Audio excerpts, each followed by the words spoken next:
네, 저희가 3월 31일 지난 주일부터 하나님 나라를 위해 오신 예수님, 그래서 복음서 말씀 가운데 예수님을 알아가기 위한 과정들을 지금 지나오고 있습니다. 그래서 지난주의 말씀 가운데서는 하나님 나라를 선포하신 예수님, 하나님의 나라를 이 땅 가운데에서 결국 이루시기 위해서 예수님이 하셨던 세 가지 사역을 세 가지로 나누어서 하나님의 나라를 먼저 말씀으로 선포하셨고, 가시는 곳마다, 그리고 이제 하나님의 나라를 말을 해도 이해하지 못하는, 백문이 불여일견이라고 100번 말을 한 것보다 보여주는 것이 더 낫기 때문에 보여주셨던 예수님에 대해서 오늘 나누고자 합니다. 여러분, 지난주 또 우리가 지금 4월 한 달 가운데 계속해서 하나님 나라를 말씀하시는 예수님에 대해서 저희가 들어왔습니다.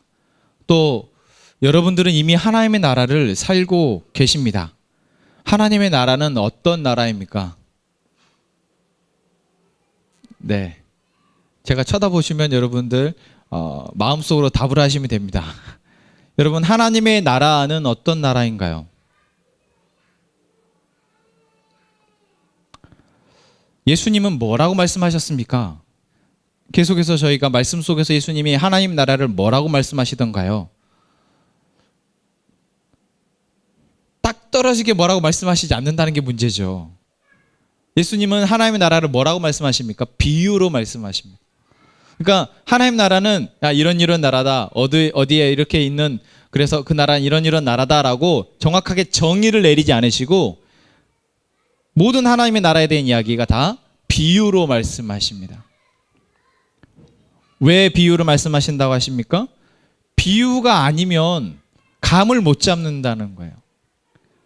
말을 해도 하나님의 나라라는 것을 예수님이 이런 게 하나님의 나라야 라고 말을 해도 비유로, 그래도 그들이 살아가는 삶의 모습 가운데에서 경험하는 것들, 또 그래도 그들이 생각해 볼 만한 지간 것들을 연결해서 비유로 말씀해줘야 그래도 그런 건가 라고 감이라도 잡지, 그렇지 않으면 도대체 감도 잡을 수 없기 때문에 비유로 말씀하셨다라고 얘기를 합니다. 그리고 그 비유를 제자들에게는 풀어서 이야기를 해주시죠. 제가 이렇게 말씀하는데 여러분들이 그랬었나요? 라고 저를 쳐다보시면 제가 당황됩니다. 네. 고개를 끄덕이셔야 됩니다. 네. 그렇죠? 예수님이 비유로 말씀하시고 제자들에게는 따로 비유가 무슨 뜻이냐 하면 이렇다 라고 말씀하셨잖아요, 여러분. 예. 벌써 세 번째 복음서를 읽고 있는데, 그리고 그렇게 비유로도 사실 이해하지 못하기 때문에 예수님께서 하나님 나라를 이 땅 가운데서 이루시기 위해서 하신 것은 바로 하나님 나라를 보여주셨다라는 것입니다. 예수님의 3년의 공생의 시간들을 요약하고 압축해 보면 결국 하나님 나라의 말씀을 계속해서 입으로 전하시고, 또한 가시는 곳곳마다 예수님이 행하셨던 기적들이, 그 기적들이 바로 하나님의 나라를 보여주시기 위해서 하신 기적이라는 것이죠. 어떤 기적들을 행하셨습니까? 자, 머릿속에 여러분 예수님이 행하셨던 그 기적들을 떠올려 보십시오. 어떤 기적들을 행하셨어요? 병을 고치셨습니다. 나병, 몸이 피부가 썩어 들어가는 나병 환자를 고치시고요. 눈이 보이지 않는 맹인을 고치셨습니다. 지금 이제 시각장애인이라고 하죠. 고치셨어요. 태어날 때부터 안진병이었던 사람들을 고치셨습니다. 또 12해 동안 피가 몸에서 계속 흐르는 혈루병이라는 병을 앓고 있는 여인을 고치셨어요. 그리고 또 죽은 사람까지도 살리셨습니다. 예수님이 행하셨던 기적, 병을 고치시고 사람을 살리시는 일을 하셨어요. 또 어떤 일을 하셨습니까? 귀신을 쫓아내셨습니다. 예수님이 행하셨던 기적 가운데 절반은 병 고치는 것, 절반은 귀신을 쫓아내는 것이라고 생각하면 되죠. 좀 더 병 고치는 게 많긴 하지만 예수님이 계속해서 귀신을 쫓아내고 병을 고친다라고 말씀하신 걸 보면 두 가지 사역이 정말 중요했음을 알 수 있습니다. 이러한 일들을 왜 하셨다고요?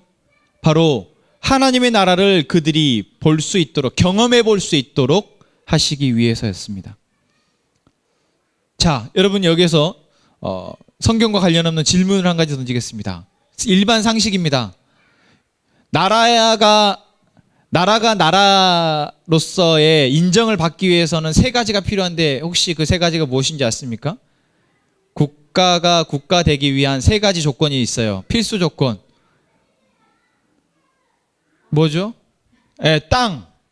땅이 있어야 합니다. 또요? 국민, 맞습니다. 그 나라에는 사람이 있어야 돼요. 마지막 한 가지가 뭡니까? 예, 주권, 맞습니다. 국민, 영토, 주권, 사회 시간에 배우죠. 예, 잊어먹을 나이가 됐습니다. 하나님 나라도 그렇습니다. 예수님이 하나님 나라를 말씀하시고 보여주시는데, 경험하게 해주시는데 무엇을 경험하게 해주셨을까?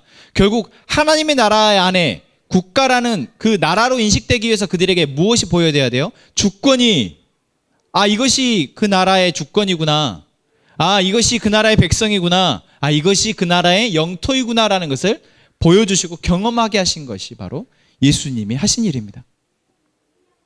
오늘은 저희가 그 세 가지 요소들을 어떻게 보여주셨는지를 한번 살펴보기를 원합니다.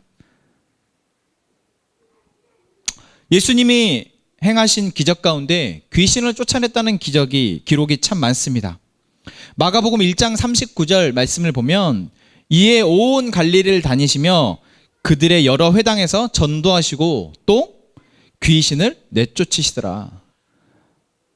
진짜 귀신이 많았나 봐요. 여러분 귀신 본 적 있으십니까? 고개를 끄덕이는 사람이 있어요. 요즘 드라마나 TV에 귀신 이야기가 참 많이 나오는 것 같아요. 뭐 이렇게 엑소시즘, 귀신을 쫓아내는 그런 드라마나 영화도 참 많더라고요. 그게 아니더라도 사실 우리는 보이진 않고 내가 경험해보진 않았더라도 귀신은 있을 거라고 대부분 다 생각을 하고 삽니다.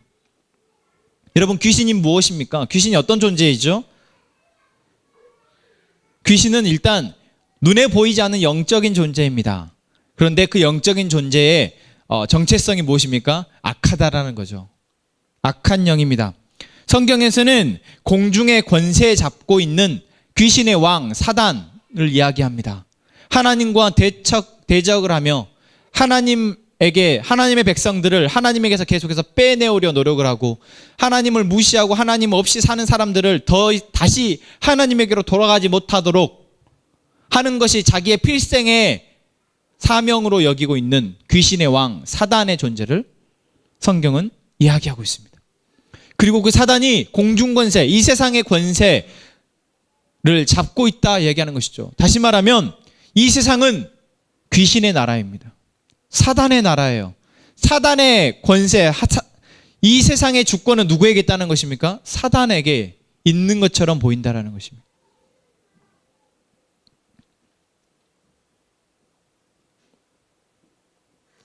그리고 그 사단, 귀신의 왕인 사단의 명령으로 악한 영들이 이 세상 곳곳을 돌아다니며 사람들을 유혹하고 현혹하고 해서 계속해서 더 우리를 하나님과 멀어지도록 한다라고 성경은 이야기하고 있습니다.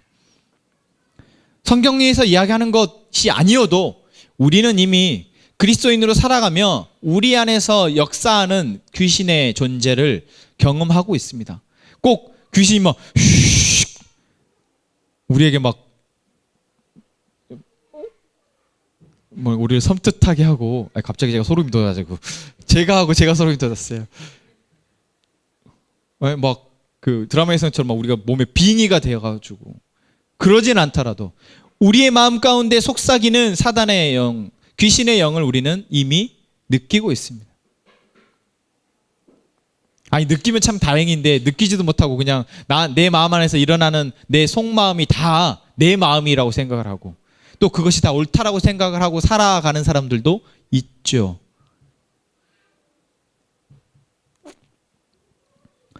그렇게 이 땅에 사는 사람들은 사단의 계략에 넘어가서 자기도 모르게 사단의 노예로 살아가고 있는 것입니다. 대부분 자신이 노예인지도 몰라요. 그래서 벗어나야 한다는 사실조차 느끼지 못합니다. 너무나 안타까운 일이죠. 그런 시대, 그런 상황 가운데, 그런 이 세상 가운데 예수님이 오신 거예요. 그리고 예수님이 3년의 공생애 가운데 보여주신 게 무엇입니까? 그렇게 눈에 잘 보이지 않는 사단의 존재, 귀신의 영과 예수님이 싸우신 부분도 있지만 그건 사실 잘 모르잖아요. 그래서 눈에 띄게 저 사람은 귀신 들렸다라고 하는 사람들을 만나시고 그 사람들에게서 귀신을 쫓아내시는 사건들이 바로 성경에 기록되어져 있습니다.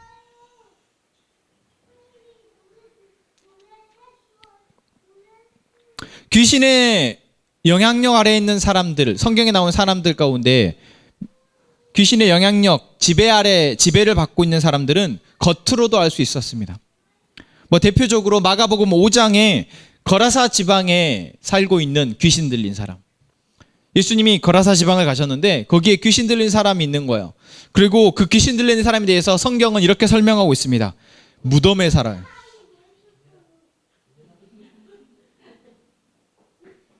네. 쇠사슬을 끊을 정도로 힘이 세다라고 얘기합니다. 쇠사슬을 끊을 정도로 힘이 세대요. 우리는 사실 상상이 안 되죠. 힘이 센 사람이 있지만 어떻게 쇠사슬을 끊습니다. 끊겠어요. 쇠사슬을 끊을 정도로 힘이 센 사람. 또 소리를 지르며 돌로 자기 몸을 해치는 거예요. 그렇게 성경은 거라사 지방에 귀신 들린 사람을 묘사하고 있습니다. 여러분 그런 사람 보신 적 있으신가요? 저는 사실 있어요. 저는 어렸을 때 제가 섬에 살았었는데 섬에 제가 너무 어렸으니까 그분이 청년이었는지 어른인지 기억은 나지 않지만 그런 분이 있었어요. 그리고 사실 바닷가 쪽에는 그런 사람들이 좀 있습니다. 성경은 그렇게 자세하게 묘사를 하고 있어요. 굳이 왜 그렇게 했을까요? 그냥 귀신 들렸다라고 하면 될 텐데. 눈에 보여지는 귀신 들린 사람이 통해서 예수님이 그 귀신 들린 사람에게서 귀신을 쫓아내시는 모습을 보여주고자 함이. 또 마가복음 9장에도 또 한 사람이 나옵니다. 귀신 들린 아이. 근데 그 아이를 제자들에게 가서 쫓아주십시오. 좀 낫게 해주십시오라고 했는데 제자들이 못 쫓아내니 예수님이 산에서 내려오시고 예수님에게 와서 저 제자들이 못 쫓아냅니다. 좀 도와주십시오라고 요청했던 그 사건. 그 사건에서 아버지가 자기 귀신에 대해서 이렇게 표현을 합니다. 귀신에게 잡히면 거품을 흘리며 이를 갈며 파리해진다고. 또한 귀신이 예수를 보니 경련을 일으킵니다. 땅에 엎드려져 구르면서 거품을 냅니다. 그리고 귀신이 그 아이를 죽이려고 물에도 막 들어가 버리고 불에도 들어가 버리고.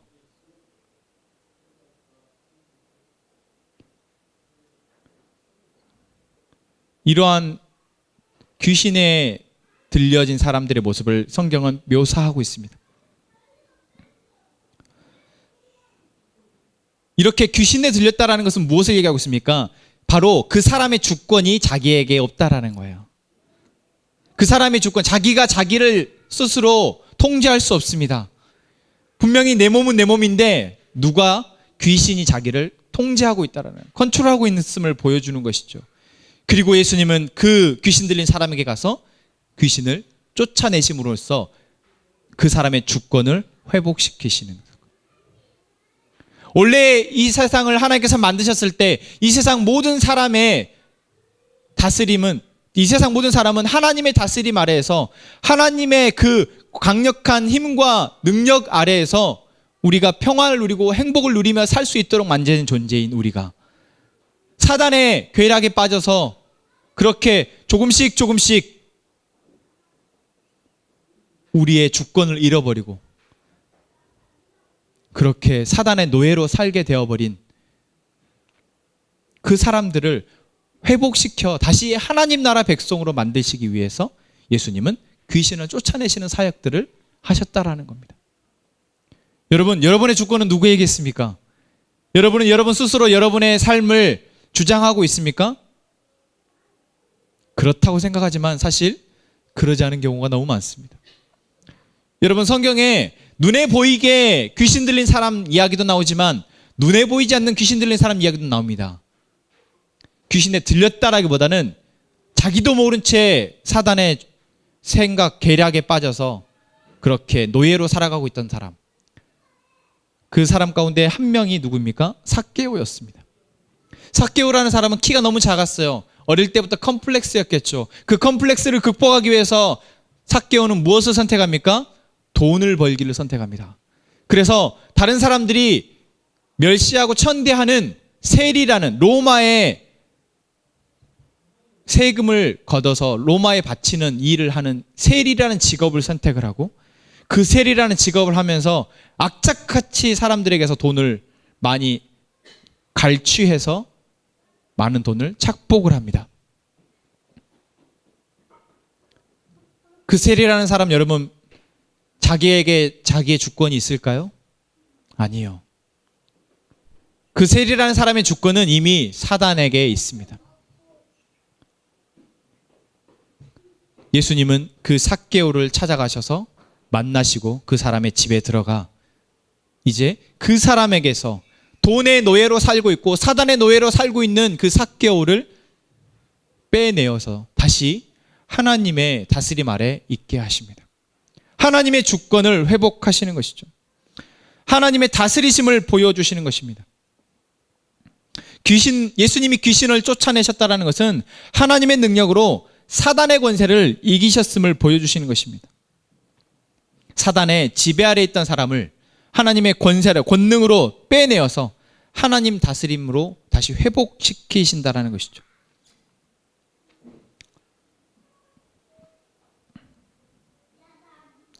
여러분, 하나님의 나라의 구성 요소 중에 첫 번째가 무엇이었습니까? 주권입니다. 이 세상의 모든 것은 하나님의 다스림 아래에 있습니다. 아멘. 그러나 그것을 잃어버리고 아니 그런지도차 모르고 살아가고 있는 수많은 사람들에게 다시 한번 하나님의 주권을 보여주시며 그 주권으로 회복해 하시는 하나님 예수 그리스도의 하나님 나라를 보여주시는 사건. 여러분, 그게 이 시간 우리에게도 동일하게 역사하는 일인 줄로 믿습니다. 우리가 무언가에 빠져 있다면, 우리가 무언가의 노예로 살아가고 있다면 거기에서 건져내시고자 하는 예수님의 그 마음, 그 사랑을 느껴보시기를 원합니다. 두 번째 나라의 요소가 무엇이었습니까? 백성입니다. 그 나라에는 국민이 있어야 돼요. 여러분, 하나님의 나라를 이미 하늘에서 이루셨다라고 말씀하고 있습니다. 예수님이 기도하실 때 뜻이 하늘에서 이루어진 것 같이 땅에서도 이루어진다라고 말씀하셨어요. 이미 하나님의 나라는 하나님의 영역 가운데에서 이미 이루어져 있습니다. 그러나 지금 우리가 살고 있는 이 땅에는요, 이 땅에 하나님의 백성이 있습니까? 이 땅에 하나님의 백성을 예수님께서 회복하시고자 이 땅에 오셨다라는 것이죠. 그리고 하나님의 백성을 회복하시고자 하는 하나님의 백성을 사랑하시는 그 하나님의 마음을 보여주시기 위해서 예수님은 병을 고치십니다. 눈이 멀어서 앞을 보지 못했던 사람, 날 때부터 걷지 못했던 사람, 38년 동안이나 질병으로 고통받았던 사람, 그리고 나병에 걸려서 사람들로부터 격리되어서 외롭게 살았던 사람들. 그 사람들은 육체적으로도 힘들었지만 정신적으로도 얼마나 외롭고 힘들었을까요? 분명 같은 시대에 같은 장소를 살아가고 있는데 누구는 건강한 몸으로 웃으며 살아가는데 나는 왜 이런 병에 걸렸을까? 나는 왜 이렇게 아파야 하나? 그렇게 아파했던, 육체적으로 정신적으로 아파했던 그 사람들을 예수님은 다니시면서 만나셨습니다. 그리고 그들을 고치셨습니다. 병을 고치셨다라는 것은 여러분 그들의 모든 문제로부터 건져내셨다라는 겁니다. 여러분 앞이 보이지 않는 사람의 문제는 다 무엇으로부터 시작됩니까? 눈이 보이지 않는 것으로부터 시작됩니다. 그렇죠. 눈이 보이지 않는 것에서부터 시작돼요. 여러분 걷지 못하는 사람의 문제는 어디서부터 시작됩니까? 걷지 못한다라는 것에서부터 시작됩니다. 물론 걸어도 문제가 있고 눈이 보여도 문제가 있지만 다른 사람과 시작점이 다르잖아요. 그래도 적어도 다른 사람들은 걸으면서 기회라도 있는데 걷지 못하는 사람은, 눈이 보이지 않는 사람은 기회조차 없는 것입니다.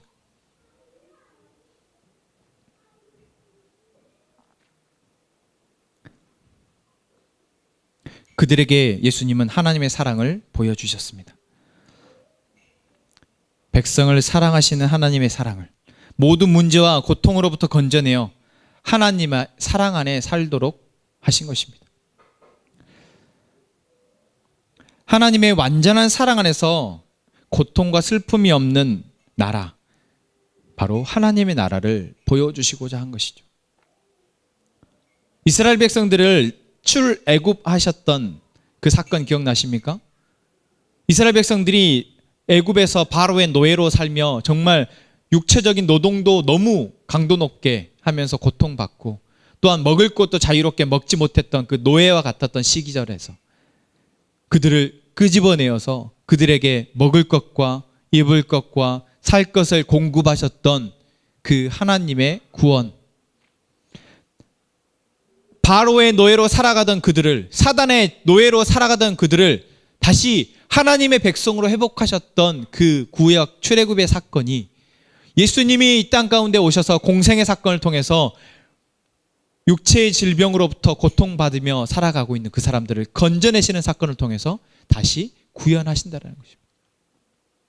다시 하나님의 백성을 회복시키시는 사건을, 병을 고치는 기적을 통해서 보여주시고 계신 것입니다.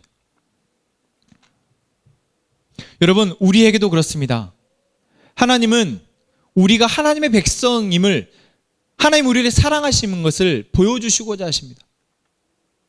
그래서 아픈 사람에게는, 그리고 위로가 필요한 사람에게는, 그리고 사랑이 필요한 사람에게는 하나님이 그 사랑을, 그 아픔을, 그 위로를 하나님이 채워주신다는 것입니다. 그게 바로 무엇의 증거입니까? 하나님이 하나님의 백성을 사랑하시는 증거입니다. 그리고 우리가 하나님의 사랑받는 백성임을 보여주는 증거입니다. 세 번째 요소, 마지막은 바로 영토입니다. 땅이 있어야 나라가 성립이 되죠. 힘도 있어요. 사람도 있습니다. 그런데 그 사람들이 살아갈 땅이 없으면 그건 나라가 아닙니다. 여러분, 그러면 하나님의 나라는 어디가 영토일까요? 하나님이 계시는 저 먼 하늘 어디일까요? 사실 그렇게 많이 생각해 왔습니다. 죽어서 가는 하나님의 나라가 바로 하나님의 나라이다 라고 생각해 왔죠. 그래서 이 땅에서는 그냥 대충 이렇게 살다가 그래도 하나님의 나라를 들어갈 자격만 어떻게 회복 얻어서 그렇게 이 땅에서는 살다가 죽으면 나는 하나님 나라 가니까, 이렇게 생각하며 신앙생활 해왔던 시간들이 있고 지금도 그런 분들도 많은 것 같습니다. 하지만 여러분, 성경은, 예수님은 하나님 나라의 영토를 그렇게 말씀하시지 않고 있습니다. 누가복음 17장 말씀에 보면 바리새인들이 하나님의 나라가 어느 때 임합니까? 라고 물어봅니다. 그때 예수님께서 이렇게 대답하시죠. 하나님의 나라는 볼 수 있게 임하지 않는다. 여기 있다 저기 있다고도 하지 못하니 하나님의 나라는 너희 안에 있느니라. 뭔 소리예요? 그 이야기를 들었던 바리새인들 생각해 보십시오. 하나님 나라가 언제 이루어집니까?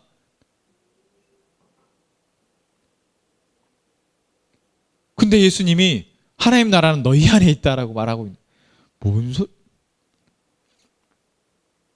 여러분, 정말 예수님께서는 본인이 하나님 나라에 대해서, 영토에 대해서 이야기하시고자 하는 것을 가장 핵심적으로 얘기하신 것입니다. 하나님 나라는 어디에 있다고요? 우리 안에 있다라는 것입니다. 그럼 우리가 어떻게 하나님의 땅이 된다라는 것일까요? 여러분 예수님을 생각해 보십시오. 다른 사람은 다 냅두고 하나님이신 예수님이 이 땅 가운데 오셨습니다. 마치 뭐처럼요? 우리가 지난주에 말했던 것처럼 한 나라의 대사처럼, 하나님의 나라의 대사처럼 이 땅에 오셔서 예수님이 가시는 그 곳곳마다 여러분 그러잖아요. 대사가 머무는 건물이 뭐가 됩니까? 그 나라의 영토가 됩니다.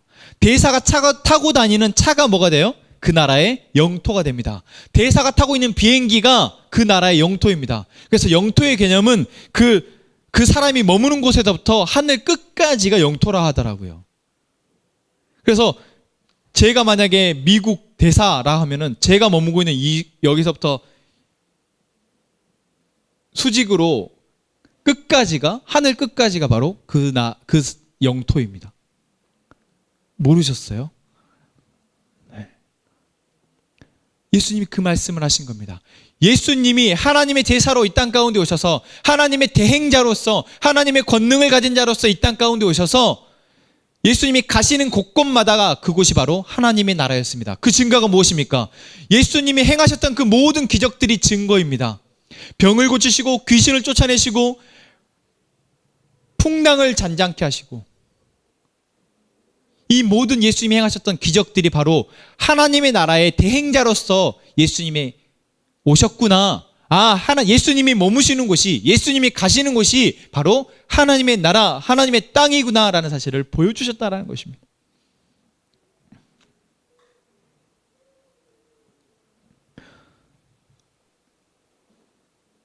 그리고 예수님에게뿐만 아니라 예수님이 나타내셨던 그 권능은 예수님의 제자들에게까지 나타납니다. 예수님의 제자들, 어떤 제자들이었습니까?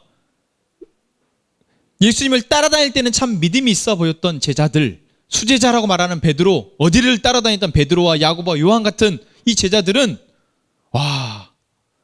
정말 믿음이 있어 보였고, 실제로 예수님이 그들을 제자로 파송했을 때 동네마다 돌아다니면서 하나님 나라의 복음을 전하고 귀신을 쫓아내고 병 고치는 권능을 그들에게 주셔서 보내실 때 그들은 실제로 귀신을 쫓아내고 병을 고치는 역사가 그들의 손에서, 그들의 눈앞에서 이루어졌습니다.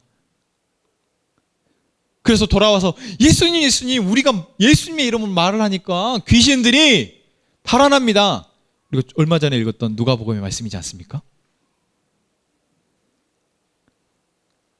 그런 제자들에게서도 권능이 나타나. 다시 말하면 예수님만 제자가 아니라, 예수님만 하나님의 대행자가 아니라 누구도 그 제자들까지도 대형자였음을 보여주는 것이죠. 그런데 여러분, 여기서 우리가 명심할 것은 신분이 무엇으로 되어지는가, 대행자의 권한은 어떻게 위임되어지는가라는 것입니다. 자, 예수님이 베드로야, 너 이제부터 나의 제자다. 너는 첫 번째 제자, 안드레 두 번째 제자, 야고보 세 번째 제자. 자, 너희들은 지금부터 내가 임명했으니 너희들에게는 하나님의 권능이 있어. 자, 가서 이제 이 권한으로, 이 능력으로 너희들의 일을 해 라고 예수님이 말씀하셔서 과연 그렇게 되었을까요? 성경은 그렇게 말하고 있지 않습니다. 성경은 그렇게 분명히 조금 전까지는 귀신을 쫓아내고 조금 전까지는 병을 고쳤던 제자들이 어떤 사람에게는 병을 고치지 못하고 어떤 사람에게는 귀신을 쫓아내지 못했다는 사실을 성경은 이야기하고 있어요. 마가복음 9장에 귀신 들린 아이를 쫓아내지 못했던 제자들의 모습이 바로 그렇습니다. 분명히 쫓아냈었거든요. 그래서 또 자신 있게 그 아버지가 귀신 들린 아이를 자기들의 눈앞에 데리고 오자 물러가라 했는데 안 물러가는 거예요. 아무리 해도 안 되는 겁니다. 그때 예수님이 오자, 예수님 어떡하죠? 안 나가요. 그때 예수님 뭐라고 말씀하십니까? 믿음이 없는 세대요. 성경은 믿음이 없고 패역한 세대요라고 예수님이 정말 좀 강도 높게 그들을 향해서 책망하시는 장면이 나옵니다. 무엇이 없다고 책망하고 계십니까? 믿음이 없다라고 책망하십니다. 그리고 예수님이 그들이 어떻게 해야 우리가 귀신을 쫓아낼 수 있습니까? 라고 물었을 때, 그렇잖아요. 여러분, 쫓아냈었다니까요. 병을 고쳤어요. 그런데 지금 안 되니까 그들이 의문이 드는 겁니다. 왜 돼야 되는데 안 되지? 예수님, 어떻게 하면 쫓아낼 수 있어요?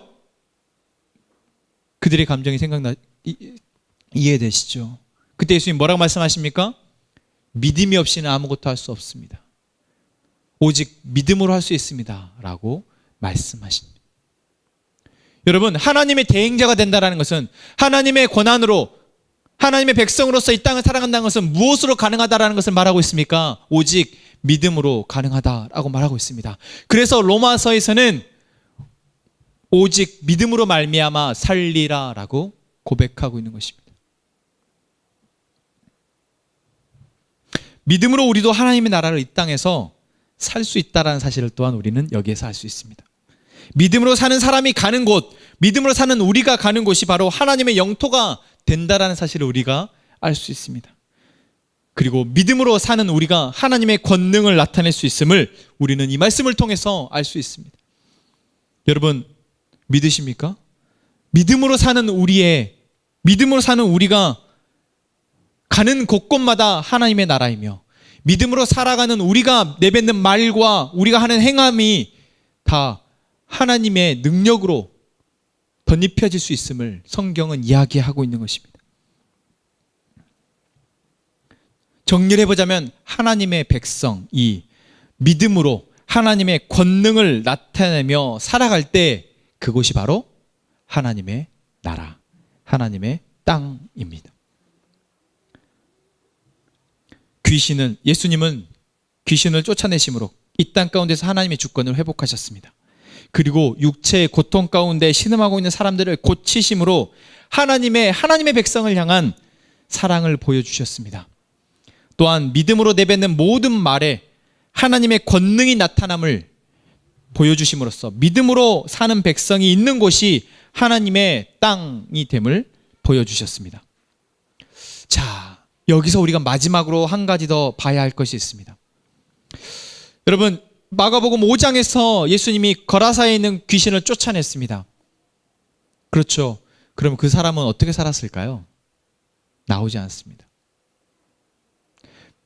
병이 고쳐진 많은 사람들이 있었습니다. 그 사람이 어떻게 살았을까요? 나오지 않습니다. 그 사람들이 다 어떻게 살았는지는 성경은 이야기하고 있지 않습니다. 그 한 사람 한 사람이 귀신이 쫓겨나고 병이 고쳐진 사람 한 사람이 어떻게 살았는지는 이야기하고 있지 않아요. 그러나 예수님이 그 모든 사람들이 어떻게 살아야 할지를, 어떻게 되어야 할지를 이야기해 주는 게 있는데 그게 바로 무엇입니까? 바로 제자들입니다.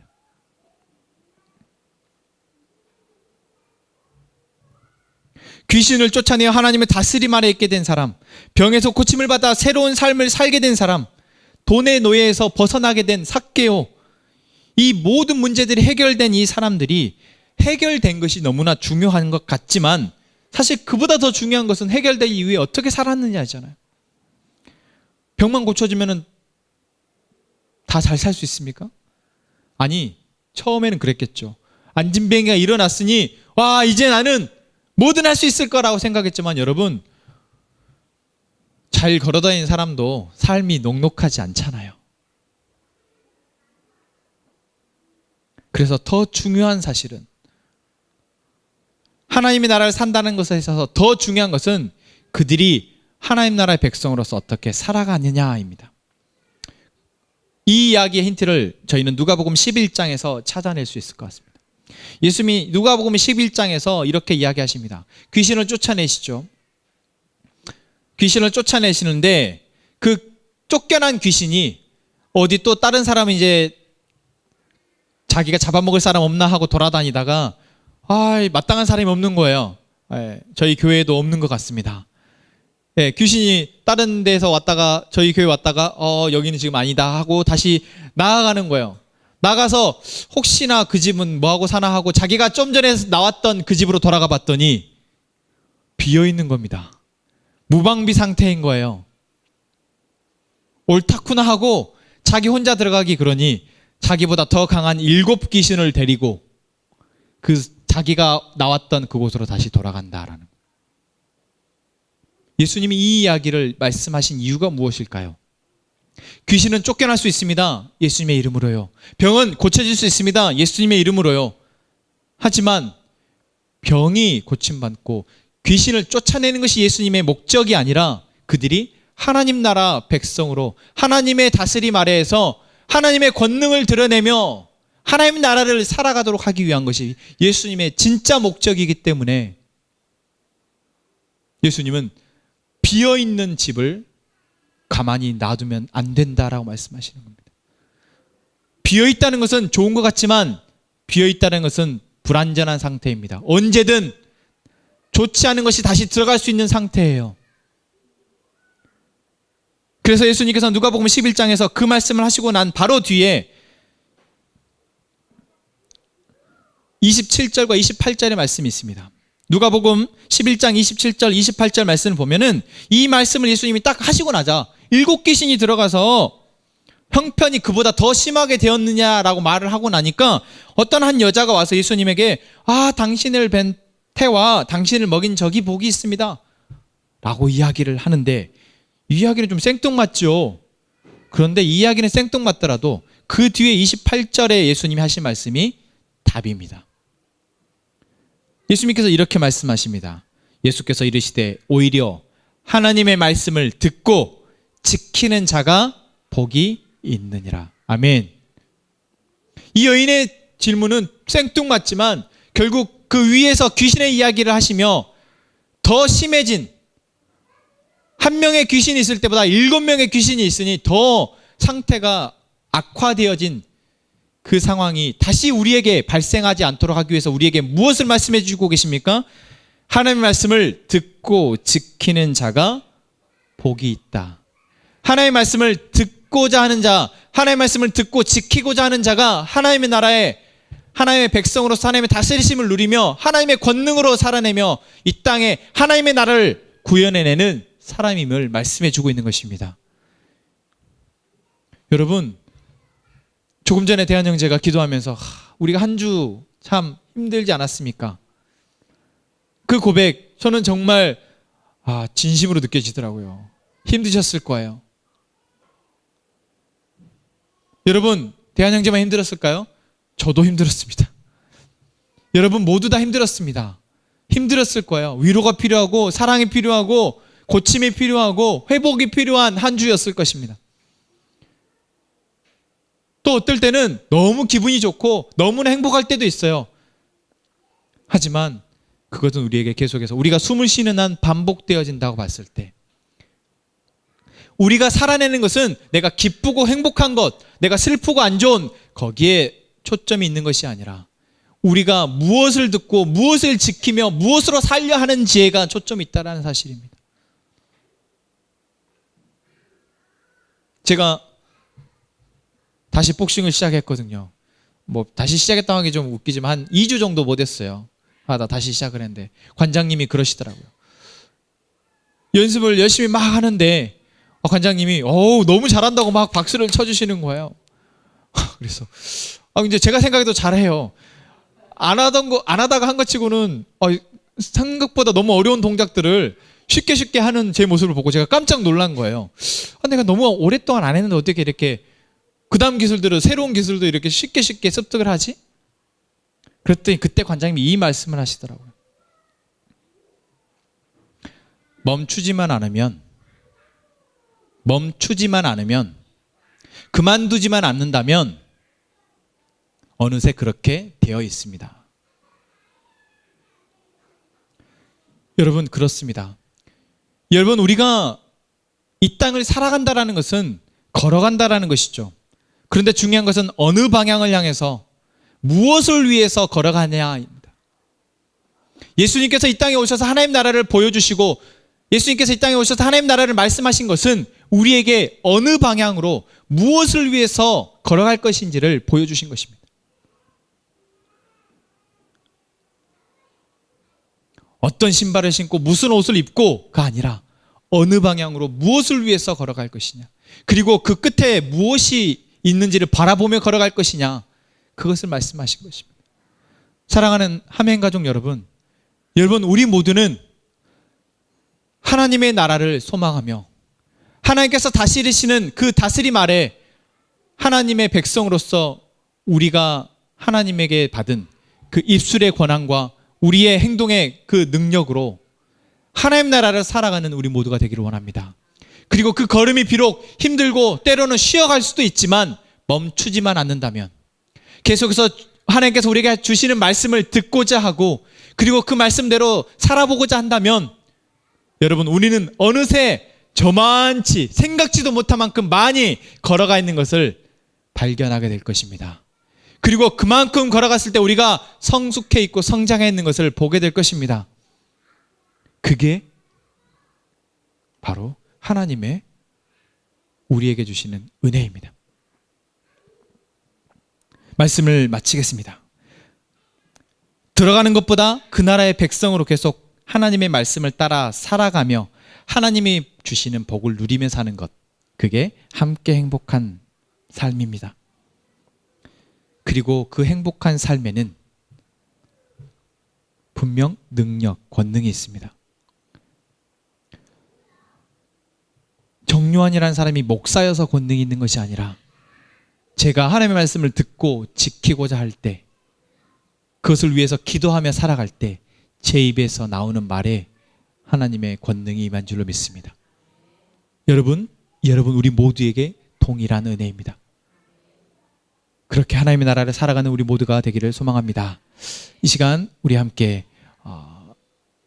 주신 말씀에 대해서 은혜를 나누기를 원합니다. 함께 마음으로 고백하는 시간 갖고 저희가 함께 기도하겠습니다.